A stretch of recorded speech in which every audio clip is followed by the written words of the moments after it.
सबसे पहले आप सबको मेरी प्यार भरी नमस्कार। एक बार ओशो जी एक ज़ेन मंक के बारे में एक बहुत ही रोचक कहानी सुनाते हैं। जो वो ज़ेन मंक होते हैं उसका नाम इक्यू होता है और वो बहुत ही हंसी मजाक वाले पर्सन थे और वो बहुत हंसी मजाक करते रहते थे। एक बार क्या हुआ, उन्होंने अपने फॉलोअर से कहा कि आप मुझे बताएं कि मैं मृत्यु को प्राप्त कैसे हूँ।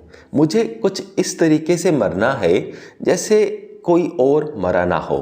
तो बड़ा ही ये हास्यमयी सवाल था उनके शिष्य के लिए।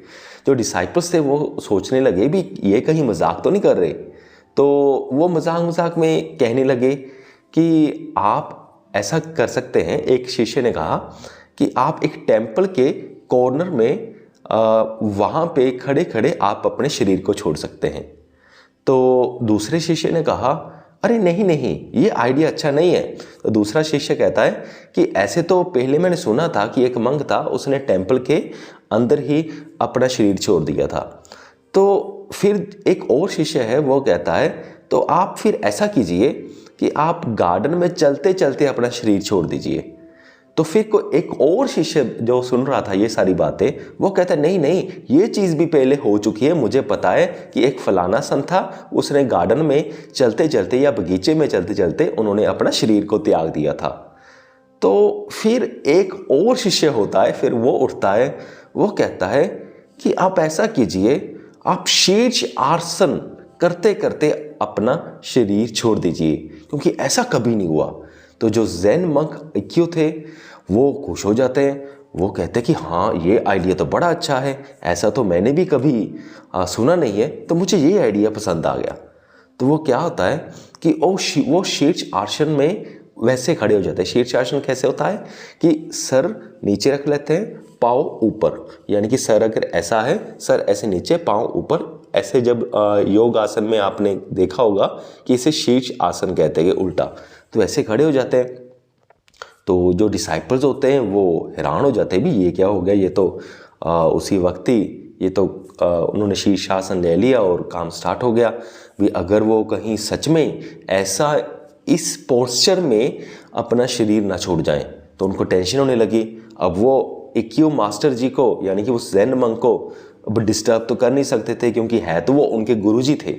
तो उन्होंने सोचा कि अब क्या किया जाए, ये तो बड़ी ऑकवर्ड सी स्थिति बन गई। तो एक शिष्य ने कहा कि इनकी जो बड़ी बहन है हम उनको बुलाते हैं, वो इन्हें समझाएंगे कि ये क्या हो रहा है, वो इन्हें शायद कुछ गाइड कर पाएंगे। हम तो कह नहीं सकते, हमारी तो गुरुजी है। तो वो क्या करते हैं शिष्य, वो भागे भागे जाते हैं, उनकी बड़ी बहन को लेकर आते हैं। उनकी जो बड़ी बहन थी वो भी मतलब भक्ति बहुत करती थी, वो भी ग्रेट नन थी, यानी कि काफ़ी भक्ति भावना में वो काफ़ी, उन्होंने भी काफ़ी साल बिता दिए थे।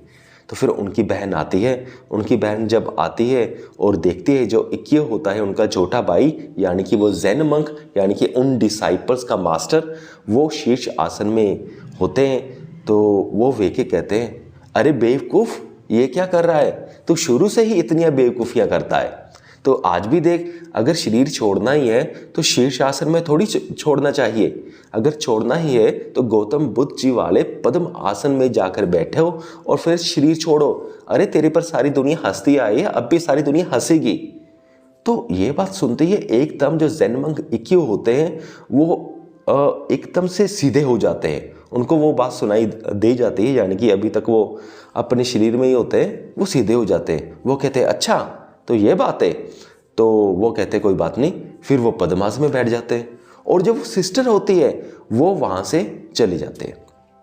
तो फिर वो पद्मासन में बैठ के अपने वो ध्यान लगा लेते हैं और फिर वो वहाँ पर अपना शरीर भी छोड़ जाते हैं। तो ये थी पूरी कहानी। तो ये कहानी बड़ी इंटरेस्टिंग है। तो पहला क्वेश्चन तो ये है कि जैसे उस ज़ेन मंक को कैसे पता चला कि वो शरीर छोड़ने वाले हैं। तो ये कहानी मतलब उसमें वो सीधा सीधा उन्होंने क्लियर कट था उनको कि मैंने शरीर छोड़ना है और इस ढंग से छोड़ना है जैसे पहले किसी ने उस ढंग से शरीर छोड़ा ना हो। तो फिर वो बड़ा मतलब जैन मंक बड़ी लाइटली हंसी मजाक में अपनी ही मौत का मेथड चुनते हैं कि मैं किस पोस्चर चुनते हैं, किस पोस्चर में यानी कि अपना शरीर छोड़ूं। तो वो बहुत ही यानी कि देखो उनके लिए ये बातें कितनी कॉमन है, और जो हम हैं हम मौत का नाम सुनते ही या शरीर छोड़ने का नाम सुनते ही हम डरने लगते हैं, पर उनका ऐसा नहीं था। पर दूसरा आप देखिए, जो उनकी बहन है, तो उनकी बहन ने भी जब ये बात सुनी तो ये नहीं कहा जैसे कि नॉर्मल बहनें होती हैं कि हाँ अभी शरीर मत छोड़ो, ये आप तुम कैसी बातें कर रहे हो। उन्होंने कहा कि अरे बेवकूफ़ क्या कर रहे हो, अगर शरीर छोड़ना है तो पोस्चर तो सही करो। तो वो ये कहकर उसका पोस्चर सही करवा के वो चले गए। यानी कि वो बहुत ही ऊंची अवस्था में दोनों भाई बहन पहुंच चुके थे। तो जब स्पिरिचुअल स्टेजेस में हम ऊंचाई, स्पिरिचुअल पाथ में हम ऊंचाई प्राप्त करते हैं, तो तब हमें ये सारी चीज़ों का यानी कि बड़ी नॉर्मल सी लगने लगती हैं, कुछ ऐसा नहीं होता। तो एक बात और कि उनको ये कैसे पता चला कि मेरी मृत्यु होने वाली है या मैं शरीर छोड़ने वाला हूँ, उनको पहले ही कैसे पता चला? तो वो पता चलता है उनको अपनी बायो एनर्जी से। ओशो जी कहते हैं कि बायो एनर्जी जो हमारी होती है या करंट होता है हमारी बॉडी के बीच, और हमें पता नहीं चलता क्योंकि हम अपनी बॉडी से सही मायने में करंट को कंटैक्ट नहीं कर पाते। तो अब तो वो एक रशियन रिसर्च के मुताबिक डिवाइसेस आ चुके हैं जो हमारी बायो एनर्जी को देख सकते हैं, और उस बायो एनर्जी से यानी कि बॉडी के करंट से 6 महीने पहले ही हमें पता चल जाता है कि अब हमारी 6 महीने बाद एग्जैक्टली डेथ होने वाली है। और 6 महीने पहले ये भी पता चल जाता है, उस डिवाइसेस से तो बीमारियों का पता चलता है, पर अगर हमारा कंटैक्ट हमारी बायो एनर्जी से हम स्थापित कर लें, हम अपने शरीर के साथ अपना ही कंटैक्ट बना लें, तो हमें अपनी मृत्यु का भी पता चल जाता है। तो इस बायो एनर्जी वाले जो मैंने ये बात कही, इसका जो मैंने डिटेल में वीडियो बनाया है उसका डिस्क्रिप्शन बॉक्स में मैं लिंक दे दूंगा। और इस वीडियो में मेरा मेन मकसद ये कहानी का ही था।